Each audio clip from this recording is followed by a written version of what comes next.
the big band era was really from about, I'm guessing, 36 till the war started. See, all those band guys, you know, Harry James, no, it was Glenn Miller, disappeared. He was flying from giving entertainment. He was in the Air Force, flying from France after we invaded Europe back to England, and his plane crashed in the English Channel, and he was killed.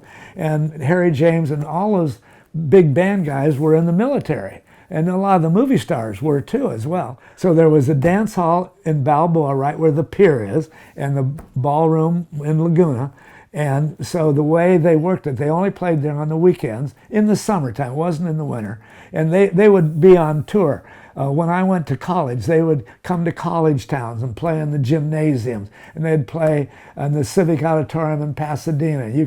It was like when graduation, you would go to drive up to see a big band era. Harry James, take your girlfriend, and after graduation you'd go up there with a whole bunch of you and go to the Civic Auditorium. And so they would rotate around. So on Friday night, Harry James might be at the ballroom in Newport Beach, and on Friday night we'd have Les Brown. So on Saturday they had flip-flop. So people that liked one that lived close by, they could go to their favorite band, Stan Kenton, 2 nights in a row. One night in Balboa and one night in Laguna. Or if you wanted to change, you could go to Tommy Dorsey one night and Harry James in Laguna the next night. So during the summer, and these guys would play till midnight or so, the sidewalk in Laguna was packed with people. The band would end, and then you'd go to my dad's, and there was another restaurant that would stay open late, Mills Cafe, I think it was.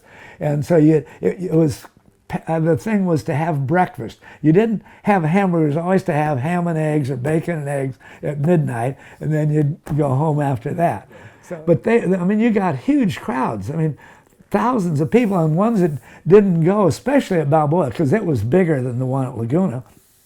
And they would be outside, and they would, you know, you could still hear the music. And so there would be hundreds of people around outside the ballroom, and they'd be dancing, and, you know, everybody'd be out there.